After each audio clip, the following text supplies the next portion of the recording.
Political corruption is the use of power by government officials on their network contacts for illegitimate private gain. Corruption can take different forms: bribery, extortion, cronyism, nepotism, parochialism, patronage, influence peddling, graft and embezzlement. Corruption brings about drug trafficking, money laundering, and human trafficking. The misuse of government power for other purposes such as repression of political opponents and general police brutality is also considered as political corruption. This week, we will analyze economic corruption in Zambia and how we can fight this cancer. Remember to subscribe to our YouTube channel and our Facebook page so that you don't miss our weekly episodes. Many times and many people have gone through long queues in the government offices, like getting an NRC driver's license, birth certificate. Any government official, worker or representative who received a gift and some biasness was practiced, that was corruption. Almost everyone has been in a road traffic corruption event, either as an observer or a participant. Corruption undermines democracy and good governance by flouting or even subverting the formal processes. Corruption in elections and in the legislative reduces accountability and distorts representation in policy making. Corruption in the judiciary compromises the rule of law. According to Trading Economics, Zambia is the 113th least corrupt nation out of 180 countries. According to the 2019 Corruption Perceptions Index reported by the Transparency International, when you look closely at this graph, you clearly see that ever since the PF government came into power, corruption has been rising at an ultrasonic rate. This is a very unfortunate situation, knowing the huge efforts Mwanawasa government did to fight corruption in Zambia before the PF formed government. The Corruption Perceptions Index ranks countries and territories based on how corrupt their public sector is perceived to be. A country or territory's rank indicates its position relative to other countries and territories in the index. If your child, for example, brought home exam results and told you that he passed number 113 out of 180 pupils, you will understand how dull your child is, how playful and unserious your child is with schoolwork. Recently, early this year, on the 25th January 2020, Diggers News published an article headed "Corruption Getting Worse in Zambia. We Can No Longer Pretend." Transparency International Zambia. In a report by Julia Malunga, Transparency International Zambia chapter president Ruben Lifuka said that corruption is getting worse and the country can no longer pretend that all is well. Lifuka said it was anticipated that corruption would be worse as Zambia heads into the election period. Meanwhile, Media Institute of Southern Africa, MISA Zambia, National Director Austin Kayanda said the media needed to access the information bill to fight corruption. Kayanda said, and I quote, "The fight against corruption can only be won if we have the access to the information bill. We have an information gap. The media cannot do investigative journalism so that they can expose corrupt practices. Getting information is very awkward and puts journalists in an awkward position for them to do the story the way it is." End of quote. Prime TV was a private television station in Lusaka, Zambia that was founded and first broadcast in 2016. Prime TV was critical to government's activities in Zambia, which resulted in attempts from the government to close it. On the 8th April this year, Prime TV was closed by the Zambian government led by the Patriotic Front. Lusaka Times of April 10, 2020 had the headline, "The closure of Prime TV is the only TV station which got to the community."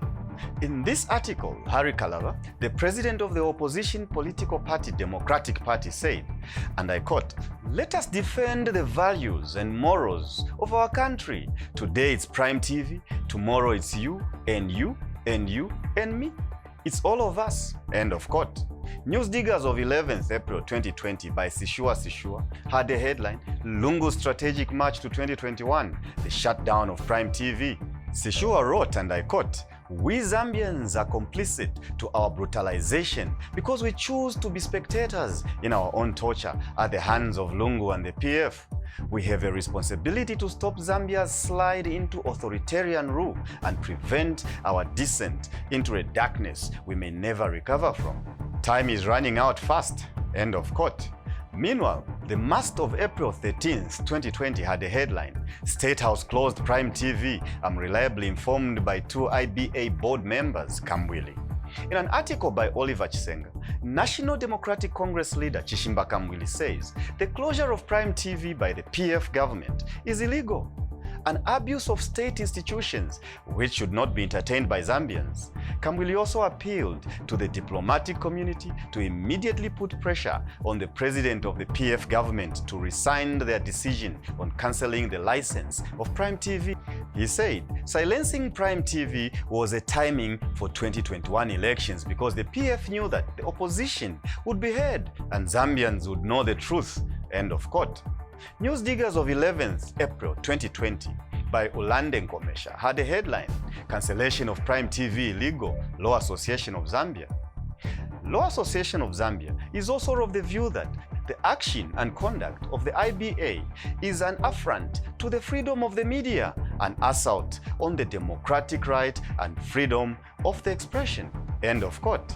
This cancer of corruption has been rapidly spreading.